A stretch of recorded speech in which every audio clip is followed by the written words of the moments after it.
Welcome to the lighter side of the spectrum, the podcast that celebrates the multiple hats we wear and the juggling acts we perform in life. Whether you're parenting kids and teens on the autism spectrum, navigating the ever-evolving healthcare industry, or building a more inclusive and impactful world, this is your space to find connection, inspiration, and growth.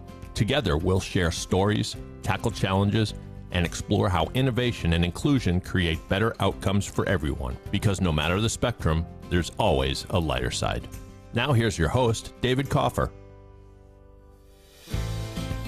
Hello again, everyone. Welcome back to the lighter side of the spectrum. Today, we're going to be diving into a topic that really doesn't get nearly enough attention, but affects so many of us in the autism community, and that topic is burnout. Not just for parents, but for practitioners, therapists, educators, all who dedicate their lives to supporting autistic individuals. And joining me today is Rachel Maeroff, a dedicated advocate who has spent the last 25 years supporting autistic individuals across a wide range of settings. She began her career in ABA, later expanding into yoga for children with disabilities before ultimately discovering spelling to communicate in 2017, a moment she describes as the missing piece in her work. That discovery led her to shift her entire approach centered on the voices of non-speakers and the disability rights community. Rachel is the founder and director of Connections Learning Center, which is based in South Florida, so all the way on the other side of the country for me up in Seattle. We're like kitty corner, where she lives with her daughter. CLC is built on the foundation of presuming competence, supporting purposeful motor, and empowering non-speakers to communicate.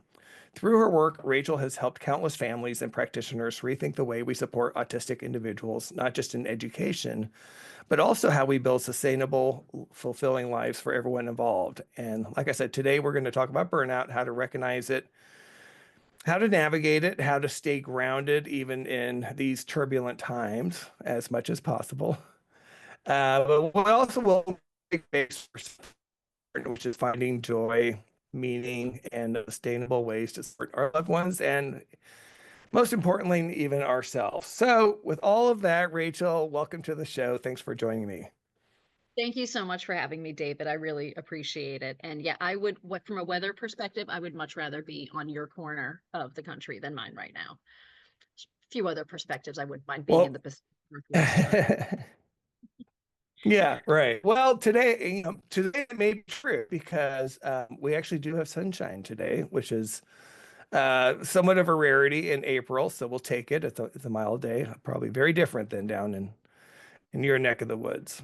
It already feels like summer here, so it is pushing my sensory sensitivity to their less than favored direction of things. The heat and my body do not get along. So don't ask me why I live in Florida.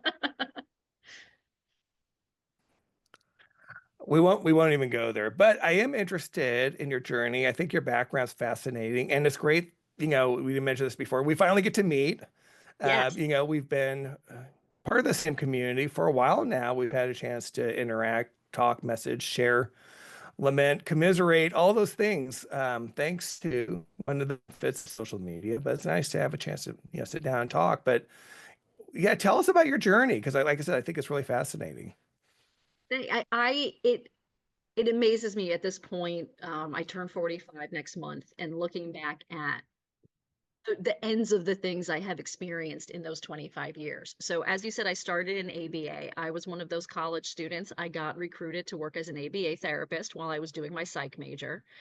And this was one of the many events in my life where, whether it's the universe, whether it's the energies, God, whatever words we happen to put to it, I just happened to end up with a family who was working with a consultant. His name was Guy Bedian. He was a BCBA.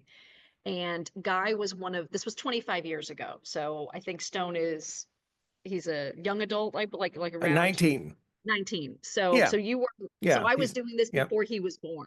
So ABA 25 years ago was not what it is today. It wasn't covered by insurance. It wasn't available everywhere. People were just really getting into it. It was the beginning of the push to get it covered by insurance, the beginning of the push for those 40-hour weeks, which, make me want to cry at this point. just thinking about what Right, we were. right. Whole nother topic, right? But yeah, Yeah, it's a but different working on era.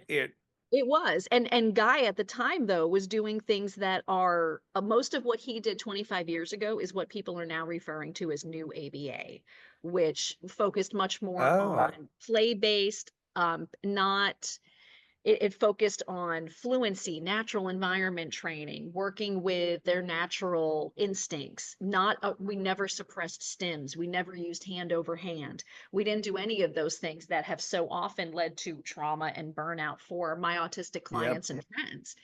And because of that, and at the time, I had no idea I was ADHD or autistic. I just thought I was that Mm, quirky, gifted only child. And I just happened to bond and connect really well with all of my autistic clients. But because we did things so differently than everybody else, I eventually got run out of the community. I missed working with autistic people, no but kidding. yeah, they didn't like that somebody with fewer degrees than them was doing better work and having more Oh, all success. right. That sounds Yeah. familiar. Yep. Yeah, Yeah, right. Like this nothing is like a few egos in the yeah. professional community. At the same time, I was also already doing yoga with kids with disabilities, and I loved doing yoga. Yoga for me helped me with what I realize now looking back was self-regulation to help manage my stress and what was going to be burnout later on. So I loved bringing all of that together. As I got pushed out of the ABA community, I went a total different direction. I ended up getting my master's in nutrition. I'd studied health coaching, and I spent almost 10 years in the corporate wellness field where I got to apply a lot of my behavioral background. I got to then apply my new Oh, nutrition. I wow. got to take my yoga background and work on stress management, but I'm not cut out for the corporate world at all. And Right. in 2017, I reconnected with an old friend from elementary school on Cape Cod, and I know you got connections to Boston in this podcast. Yeah, right. Yep. So Our producer Dave. we, Yep. she introduced me to a woman who you're probably familiar with, Julie Sando Johnston, who runs Autistically Inclined. And Oh, yeah. yeah, Right. so I did her play therapy training program, and I saw a number of the families that were doing the play therapy training used RPM and various forms of spelling to communicate. And I at first was skeptical, kind of intrigued, not quite sure what was going on. But through the progress of our program, I saw their progress in communication. Hmm. And I couldn't let go of that. So as like in 2017, I went to the first Motor Morphosis conference. I spent the entire weekend Oh, great. Wow. I spent the entire weekend distraught over the years that I didn't know what I didn't know. And we all know you can't beat yourself up over that. So Yep. I cried for a weekend. I picked myself up, I dusted myself off, and I went into the third ever professional training program for spelling to communicate. And Wow. it what was the hardest thing for me that weekend was realizing that what made me different 15 plus years earlier was presuming competence, but I didn't know that terminology. And when you just Right. happen to Right. do something by your nature, you can't teach other people how to do it. You can't Right. strengthen it. You can't hone it. You can't grow it necessarily unless you get really lucky by finding other people who just click on with you, like I did with the consultant I worked with. And Mhm. realizing that is what I always felt. Whether I was in ABA, I had people I knew doing RDI, doing playtime, floor time, doing this, doing that, Mhm. doing every therapy out there. And I saw little pieces and all these things that made sense to me. But I didn't see, I knew regardless of all of those little pieces, something else was missing. Yeah. Something had to be included for this to actually, for any of these things to actually work properly. And that thing was what we now work with around presuming competence with an understanding of that mind-body disconnect. And when all of that came together for me, it was like the thoughts of the previous 15, 17 years just came crashing down. And I realized this was what I needed. This was it. And I haven't turned back yet. It is, I spent years wondering when I would feel like an adult. Because I would Right. look around at everybody else and they seem to adult much better than I can. But again, I didn't know I was autistic till I was 41. Um, So I think a lot of it You're comes not from, alone. I mean, I think at, no, I at know a lot various of people who ages, feel the same way. We just I don't know they seem adulting, like an right? adult, but It's I all don't. relative. There's part of me that still never wants to adult, right? The eternal Peter Pan or whatever. Oh But yeah, no, yeah, I'll go off to Never Never Land. Just give me a little pixie dust. that's right. Give me some pixie dust. But it was to have finally found a thing that I can do with joy. What I realized, like, it's what I do is my special interest. When I go into sessions with my clients, I'm in the zone. I get to my work is literally for me to info dump about my favorite things. I even said a comment to somebody recently, and I think you'll appreciate this. I feel like I don't look very autistic when I'm info dumping. That sentence actually came out of my mouth, Right. because when I'm doing my thing and I'm in my zone, I don't stim as much. I don't fidget as much. I don't do all those other things that I think of as my seeming more autistic, because Hmm. but I'm info dumping, which is also a very neurodivergent trait. So it amused me when I said that. It came out of my mouth and I immediately went, I You're can't like, it believe you went, just oh, said well, that. Yeah. I got it. Mm-hmm. well, I mean, it's so Mm-hmm. great that you connected, you found what brings you joy, you found what you're able to help people, you can relate. Like you said, for all of us, parents, practitioners, it's a story that's told over and over as far as once that light bulb goes off, once you see it and you see that brain unlock the very first time, it's really a combination of joy, and enlightenment, but also, there's sadness when you realize what's been lost and what's been locked up and what, again, all the things that have happened, unfortunately, and from a societal standpoint, some of the stereotypes that have existed and that we're still battling to this day. But I know, again, from our interactions and what you share, I mean, you're an optimist. Like I said, this comes through that you bring that joy and that hope for this community and the profession out. And so this is kind of the segue to say, like, I would imagine, though, it's because of that, because of this intense passion that you have, it must be hard to balance that, and which could potentially lead to some of the burnout things that you've talked about when we're saying, hey, what do we want to talk about this show? So let's talk about that. Is that the issue? I mean, is that one of the things that you feel like? Yeah, my burnout for me, again, I realize now when I look back that I experienced a full-on autistic burnout shutdown a few other times in my life. And it was whenever I tried to work a full-time job. So I Hmm. never held down a 40-hour-a-week job for more than 6 months until I opened my center where I was doing a spelling to communicate homeschool group.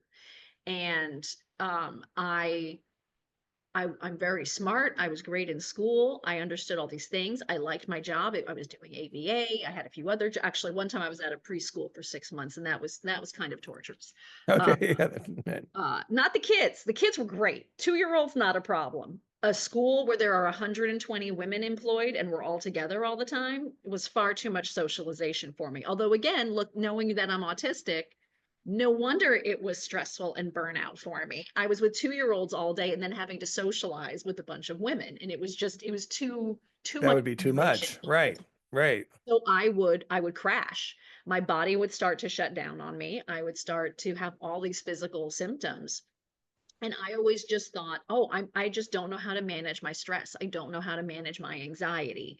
I just don't know how to not be lazy. And I had all these other thoughts from what I understood of myself and what I received as feedback from around me. Um, and so that's how I ended up working for myself for so long. Was I basically I've only worked for other people for a grand total of 1 year in my life. Other than that, I have been self-employed or as a contractor, because I have to have my own schedule or I burn out and crash. Um, I don't know. Are you familiar with spoon theory?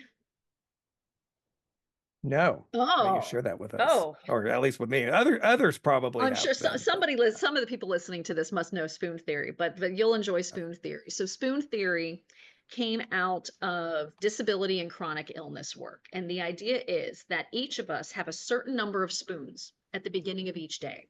And everything we do, we have to use spoons for. It's our energy payment. okay, Okay. yep, So yep, at the yep. beginning, so some of us, we all start the day with a different number of spoons, but what really is where it gets us is different activities take a different number of spoons for us.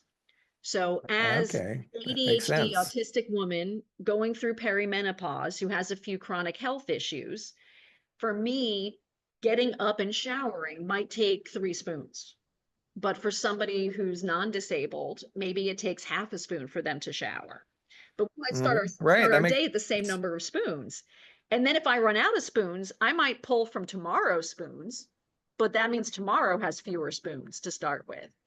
So spoon theory has become a way, specifically again around chronic illness, mental illness, disability, to express how the same activity for you and me has a completely different cost for me than it does for you. And we see this within the spelling community as well. There are certain clients that certain parts of the work are easier for them, other parts are harder. If they had a really long day and then you try to do a session, you're not going to be as effective with some clients as if they had a less busy day. You know, there's all these things that change our energy levels and our energy regulation. And so I spent many years taking spoons from tomorrow, and just kept depleting my drawer and didn't know I was depleting a drawer. So I didn't know to find things that could help me refill it. And refilling the spoon drawer can take work sometimes. Going to sleep doesn't always refill your drawer. You know, you might not get the good night's sleep. You miss a pill. Oh, well, now you're short a few more spoons. And then you need to use spoons to make up the pill you got. So it becomes this revolving cycle where we need to come up with external supports from ourselves, whether that's other people or systems we put in place when we have our spoons, when we have those energy levels. And it took me until my husband died to really realize how much I've always relied on a partner to be a part of my regulation system and to be there to help keep me oh, from being too deep in burnout. Whenever I was in burnout before, I attributed to like, oh, I'm depressed. Oh, it's postpartum. It's, you know, just me not being able to push through like everybody else seems to be able to push through. And then I realized I'm not like everybody else. I always knew I right. wasn't like everybody else, but I thought I was like, I thought I was just, you know, I thought I was an apple in a sea of apples.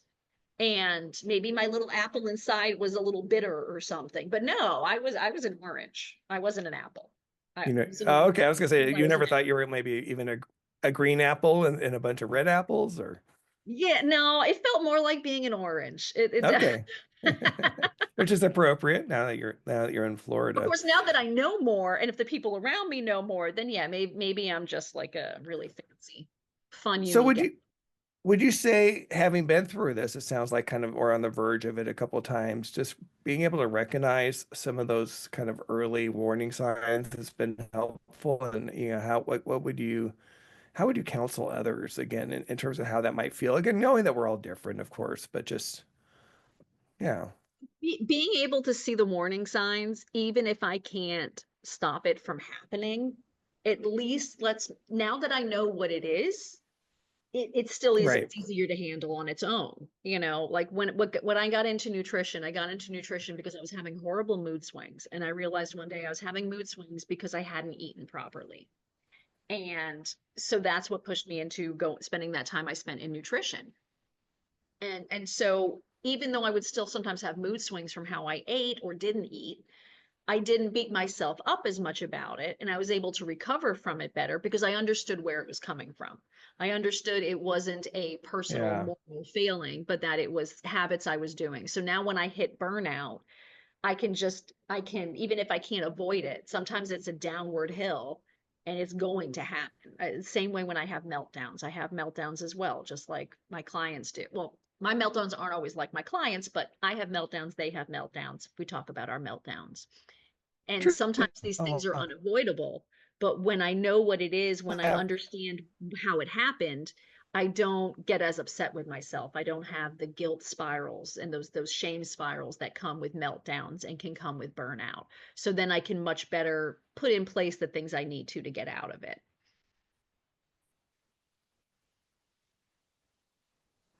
Yeah, and that's a really healthy approach to take. I think it's just being a little more forgiving with ourselves. I mean, it's a demanding world. Parenting is demanding, and then you throw in, the additional challenges that come along with being a parent of an autistic child or teen or young adult, whatever it may be.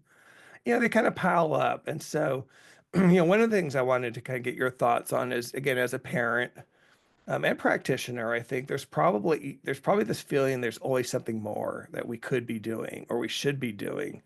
It never really ends, it feels like. But how do you think we can balance that drive between, supporting our kids or our clients, with the need of taking care of ourselves, really practicing self-care? I'd love to say I'm really good at that and I have a great answer for it, but honestly, it's because I love what I do, and Yeah. because what I do is so important and has such value in my clients' lives. It's really hard for me to say no.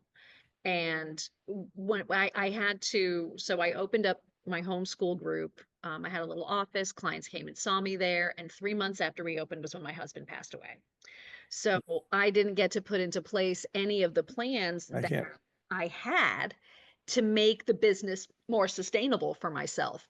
Somehow I kept it open for a year and a half. Actually, I know the reason how. The way I did it was my associate Joey, who's Joey and I are, as far as I know, the only two openly autistic S2C practitioners. And we got to work together and he helped me keep the place going, but eventually it was just too much. And one of the things that it took me I had a bad burnout, like a full mental breakdown burnout before we closed. And then I had another one 6 months later. And it took a lot of work after going through crashes to working with my therapists, working with friends, working with other autistic and neurodivergent coaches, and even talking to my clients about realizing I have to A, figure out what my boundaries are, and B, be really clear Mhm. about it. Like we've had a number of conversations. Shy is something I am not, and I will talk to everybody about everything practically. And being in the work I'm in, I see my being autistic as an absolute insight and a gift. I hate the idea of talking about autism or ADHD or anything as a superpower, because that gets into all kinds of other conversations that are for another topic. But I do feel like I have a secret insight, like a secret extra sense that some of my neurotypical peers don't have. There's just a certain understanding between autistics, and it's not only just between non-speakers or between speaking autistics. There's all kinds of interesting interactions around there too, but I learned a lot about my own boundaries. I learned about my own meltdowns through talking with my clients.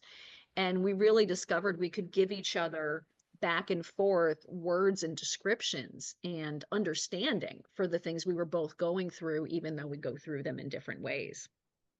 Um, so realizing I have to tell my clients I can only work 3 to 4 days a week. So there is a limited amount of time you can see me.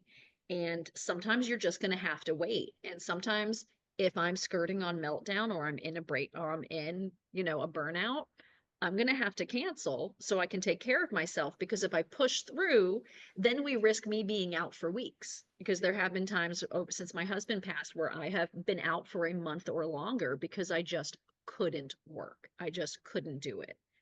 And I see similar things with my, parents have burnout in different ways. And my daughter and I are both ADHD and autistic. She's my mini me, except she's not very mini anymore. She's pretty much my height. Um, but And how old's your daughter? she will be 12 in a week and a half. So Okay. All right. All right. actually a week from tomorrow, she'll be 12. Oh, great. Just on the verge of teenhood. Oh, oh yes. Oh yes. Yeah. And what's been interesting is looking through my family and seeing how many of us were similarly brained, even if we didn't know it. And Hmm.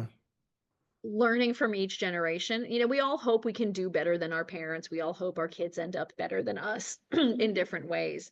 And so I really just try to focus on that to manage parenting burnout, because we're so similar. We can so easily trigger each other. But we also have like different sensory profiles. So what one of us likes, the other one always doesn't always. And sometimes our sensory things trigger each other, which happens with my clients too. But like with clients, I'm with them for an hour or 2 hours. I don't Right. care if their sensory things trigger me. I'm in the zone. But I can't be in the zone 24/7 when I'm home. Parents can't be on it 24/7. Even when you have a kid who needs 24/7 management, you know, has to have somebody around, you can only be so on so often before you crash. And It's a lot. so few people understand the crash, whether it's the crash for autistics, the crash for people caring for autistics. And one thing, you know, people don't like when somebody all of a sudden becomes more disabled or becomes disabled. I've also discovered people don't like when somebody becomes widowed and starts talking about being a widow all the time. And when you do both at the same time, it's a lot of discomfort and hard things that we as a society tend to avoid. But I've also had the I'm people who have stepped up and stepped in. good. So, and that's what I'm sure you've seen your family has needed, and all the families that we work with and talk with need those people who aren't scared of it, but are willing to step up and accept that life is hard sometimes, and life A is lot of times, right? Not just sometimes, right? I think a lot of often. times, Yeah. often, right? And accepting that. And I think that isolation factor is such a real thing. I've talked about it in the past on the pod in terms of it's all relative, but especially when Stone was younger, those early days after the diagnosis, when you're trying to figure out, you know, what the hell is going on, what can I do? You feel alone because you don't, you, your life is completely different from all of your friends who have neurotypical kids who are doing these things. And in our case, it was a little bit unique because Stone is a twin. You may not know that because again, I don't talk about Ty as much in our Facebook group, and that that adds additional challenges. But the isolation part, and that's one of the reasons I am so glad that we have the communities that are being built around online and in person, and just you're seeing so much more support and understanding, and there's just nothing like knowing that you're not alone.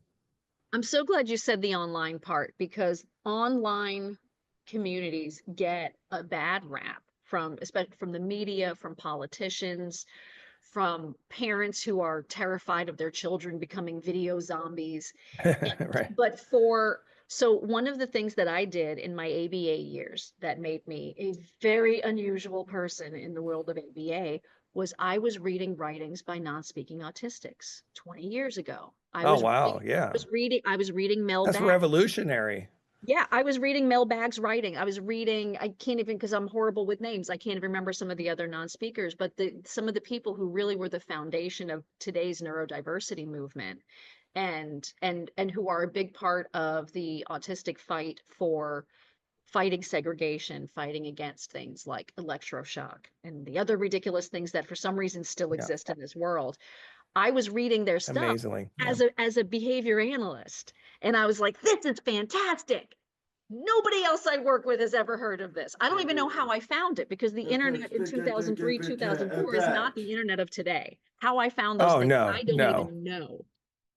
But I found some of the earliest autistic run websites, and I ate it all up because it all made sense to me. It you know, those things just clicked and fit in with what I understood and what I was doing, and I so appreciated that input. And then lost, you know, that it's such a it was such a hard thing to find. It was so rare. And so now today in our vast social media world, I have found community among disabled, chronically ill, and then adult, many late diagnosed, but not everybody, ADHD and autistic women and femme, and that's how I figured out who I was. I was a gifted student. I was hyperverbal from the time I was little, and so things were all just I was just the weird gifted kid who was an only child. But reading, because of my work, I was fascinated reading accounts from adult autistic people and ADHD women, Hmm. read all these things. And I'm just like, well, that's me, that's me, that's me, that's me. Check, check, check, check, check, check. Wow, Right. that's a lot of check marks there. There might be something here. So, but at 36 or 37, I went, okay, I am clearly ADHD. But because I wasn't a bouncy hyper kid and I was always good in school, it was just, it wasn't a thing that affected my life. But Right. when 2020 happened and the pandemic hit, I, like so many other adults, found myself in a state where I needed some help. And that's when I Hmm. met my therapist and got my ADHD evaluation so I could try medication. But I wouldn't have understood myself to even look for that if it weren't for my online communities. Right. And then it was seeing how, even though the ADHD thing answered a lot of my questions, there were still an equal number of questions left. And then I added autism into it, and all my questions went away. And I had so many other people I could talk to who were also isolated, even isolated within their friend groups, because of trying to understand this and find these things out. And I still have friends who don't believe me that I'm autistic. So when I talk to them about what I need, They they're don't like, believe you. I'll be like, I need this to be able to do this thing. And they're like, well, but can't you just do it? I literally Did you just not hear asked you to me? help Yeah, me. right. Are you listening? But it's Yeah. such a, we talk a lot about how some of us in the autism community talk about how those of us who are high masking, low support needs, like myself, get Hmm. overestimated. And everybody thinks I'm just fine because I can make eye contact and I had a husband and I've worked and I can, form full sentences and I have a college degree. But I can't decide what to eat for dinner and go into a grocery store without having a meltdown. Right. And I am very social, but I have a lot of issues with maintaining relationships with people who aren't neurodivergent. And then you have the non-speakers, the unreliable speakers, who are presumed incompetent and they're not given the education or the respect they deserve. And they're given supports that are insulting. And so it doesn't, it seems to And me, so many of them also are so capable and gifted at like these relationships and right, like just that, so it's just many, like, so right. many. And I think there's, I have all kinds of thoughts about how we're going to understand autism and neurodivergences down the road. But it's been so fascinating to me because my work for so many years was with high support needs autistics. And I knew that low support needs autistic people existed, but I wasn't around them. And so all of my experience is around people who need almost constant attention or care, people who might, toilet later, people who struggle to feed themselves, dress themselves, whatever it is. That was just normal to me. And treating them as human was like presuming competence was also normal to me, but it was such a shift for me to grapple with having the same diagnosis. And some people say, oh, we should have different ones. But I find the similarities that I share with my clients are too close and we understand each other too deeply to so easily write it off as being a different thing. I think we'll have different understandings, but I take my understandings of my burnout and my meltdowns and work with my clients and their families around understanding their meltdowns and maybe their burnout from school trauma or their burnout from therapy trauma, or just the trauma of being non-speaking in a world that prioritizes oralism. So we have all these nuances where we work together and we bring more to we each bring more to the table because of working with each other. And I love it. Okay. All right, guys, it's time for a brand new segment. Rachel, you get to be the first. And we're calling it Parent Confessions. This is where we get real about the funny, the embarrassing, or downright chaotic moments that come with parenting. I said, because let's be honest, none of us have it all together. And sometimes the best thing we can do is just laugh at the madness. So, yeah, you've been at this parenting game for a little while now, what, 12 years, you said. Do you have a Yeah, moment? Are almost. there any moments that There make are you there any cringe or moments? laugh? Are there any Yeah. moments? There's too Or can you many. pick one? Yeah, I could, okay, let's I pick could. one. Let's pick one. Ooh. Well, I mean, I'll give you a parenting moment and then one as a practitioner moment, because Oh, great. I Bonus. believe very strongly that we all make mistakes on a regular basis. And the Of best thing we course. can do Of to build course. trusting relationships is to be honest about our mistakes.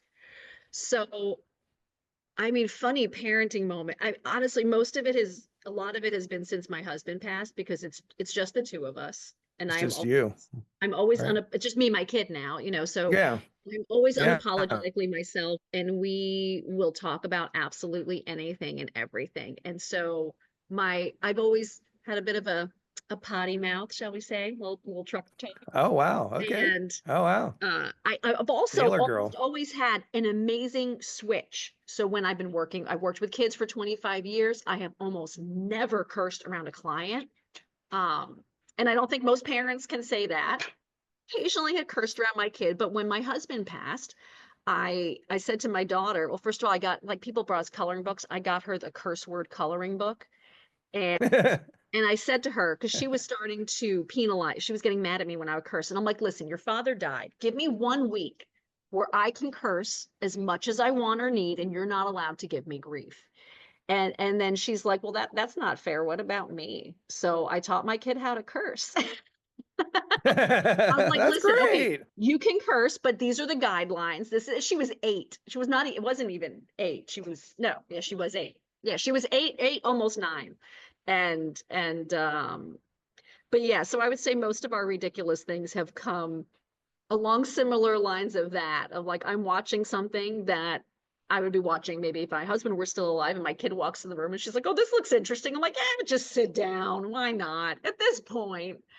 Um, so yeah, anything will pop out of my mouth. But when at work, I can't tell you how many times um I have I have accidentally, like, especially in the earlier phases of spelling, I've guided clients towards the wrong answer. We have spelled an entirely different word than what we were going for, because I ask a question, and then for whatever reason in my mind, and the client keeps looking back at me, and I'm like, what are you looking at me for? Go. And they're like, okay. And then they go through it, and then I look at the paper and I'm like, yeah, that wasn't the I think answer. that's, yeah, I I think that just happens. totally did that. Um, yeah, or I go to grab a letter board and I throw the other one across the room by accident, because I'm trying to change boards so quickly. I like Boards. that. That used to happen to me when I used the stencils a lot more. I definitely sent a few stencils flying across the room. Um, I have since also occasionally that good curse word filter doesn't always function as well as it should. That has fallen out a few times here and there. But what's my favorite part is when my Well, those client are good. That's going to be, that I was just going to I say, tell my you kid when set I the mess bar up. high. Yeah, I tell my clients when I mess up. I tell my clients when you know, forget where we are. And oh, the worst thing is when they're spelling out a sentence and I thought I thought I remembered all the words, and then I go to write it down and I don't. Ooh, that one hurts. And I'm like, I'm so sorry. And I try not to make them have to respell it. Um, Yeah, like it's funny you mentioned that, because that's a real thing. And Stone has been now typing for so long, using the iPad or the so much keyboard. easier. So much Yeah, easier. you don't have to deal, I love it. I have, over 400 pages of Google Docs, saved that we're gonna have to filter through and go through for the book and the movie, as I've talked about. But It's so much um fun. Yeah, when I had my program and I was able to start, all the clients I had with me were good on the keyboard. And so to be able to use the keyboard for the 6 hours of the day rather than having papers and notes everywhere made it so easy to go through those sentences. all right, so the next segment we're gonna do, and this is where our producer Dave gets to weigh in, but this is going to be our tip of the week, avoiding burnout edition. Hey parents, gather around, it's time to speak. We're here with your tip of the week. Strategies and wisdom just for you. Autism parents, we know what you go through. All right, so it's time for our tip of the week, a quick actionable insight to make life a little bit easier. And like I said, this week we're talking about burnout. So Rachel, I don't know if you have any tips you want to share. think the best tip for preventing or managing burnout is preparation. That's good. It's knowledge and preparation. I had to learn what burnout looked like for me, and then I had to learn what triggered it and what helps me get over it. So then I could see them coming and manage it. But but part of that preparation was having other people, because you can't, whether you're a parent or a practitioner, you can't get out of burnout while it's like if you're in a pot of boiling water, you can't stop cooking until you get out of the pot. Like you have to, Right. I know I'm mixing all kinds of analogies or whatever there, but you can't, like if you have a wound and you keep poking at it, it's never going to heal, no matter how many Right. band-aids you put on it if you keep poking it. So it's getting to a point where you're not continuing poking the wound. You have to find those ways to step out of it. And like I said before, for myself, with the shifts in my life, I'm in a position where I don't have nearly as many people as I did to help support me when I go through this. And my spoon drawer is a lot emptier than it used to be. But so I have to be a lot more careful about those preparations. I have to be more firm, because sometimes you can be like, I see the burnout coming, but I can push a little more. But if always pushing. But if I know those supports aren't as readily accessible to me, if I see the burnout coming, I'm like, maybe I need to backpedal rather than push through a little bit. So it's really, I like that. It's understanding what it looks like and not feeling guilty about it.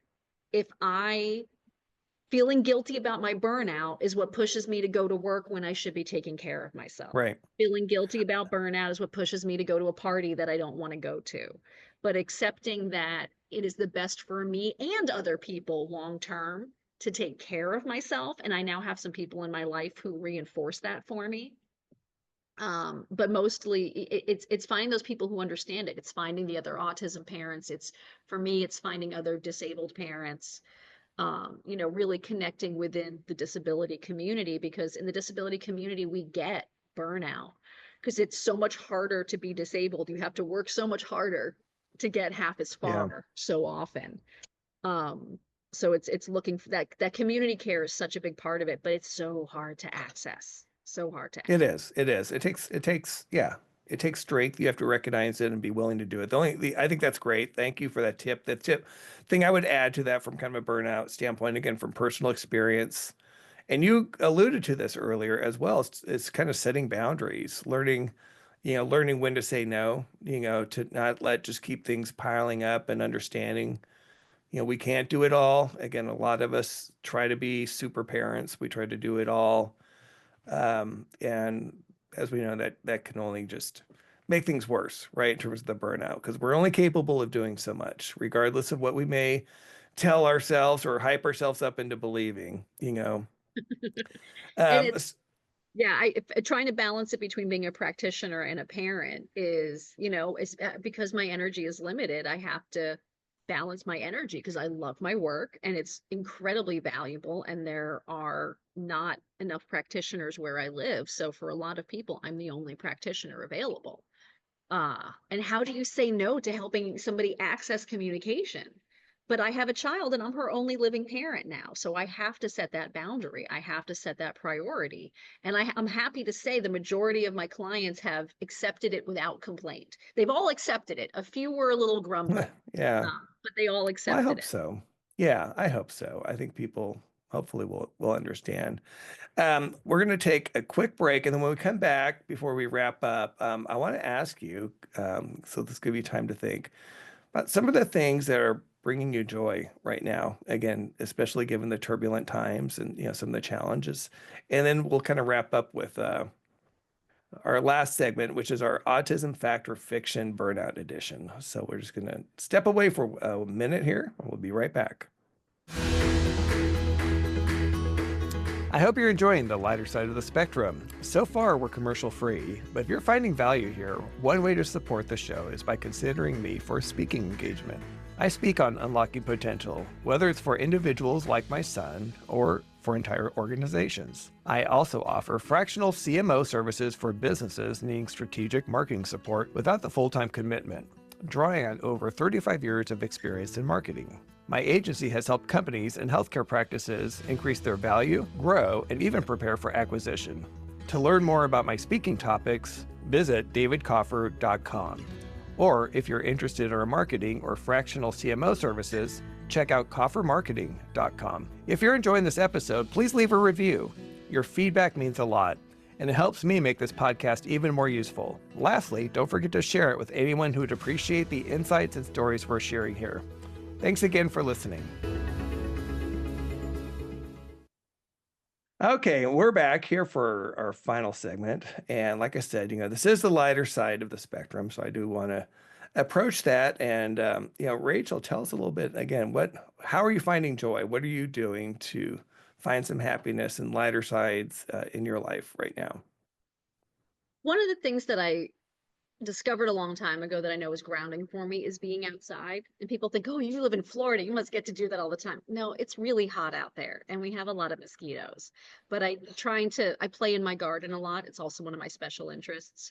So I will randomly in the midst of a session also start talking about the life cycle of a butterfly or a moth and let's talk about chrysalises or native Florida plants.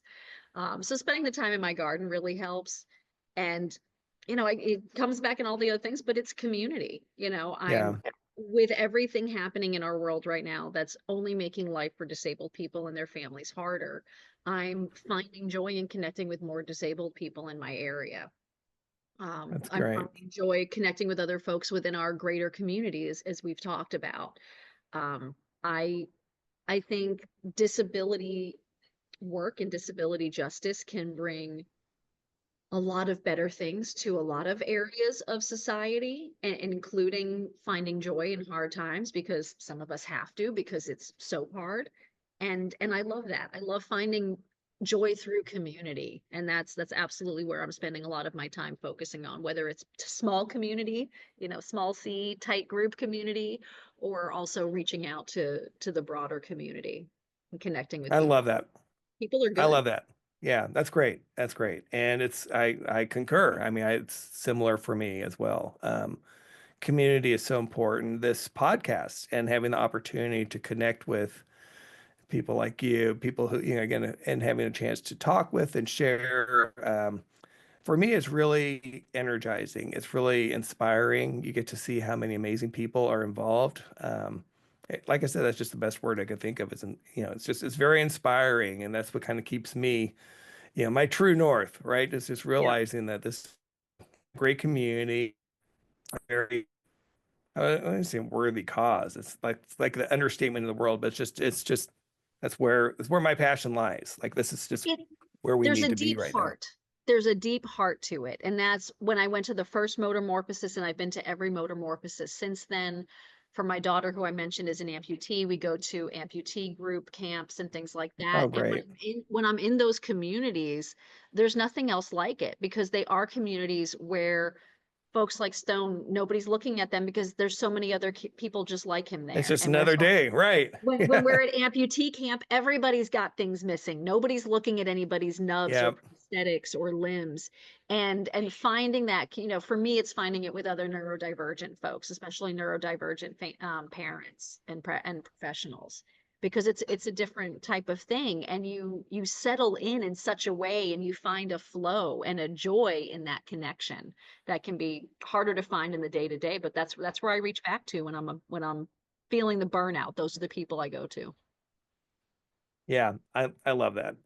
All right, so we're going to wrap things up here with our Autism Factor Fiction Burnout Edition. So again, we're going to go to Dave, our trusted producer. We've got a little intro for this as well. Get QuickTime ready, and here we go. This is Autism Factor Fiction. We're breaking down what's real, what's rumor, and what might surprise you. Let's go.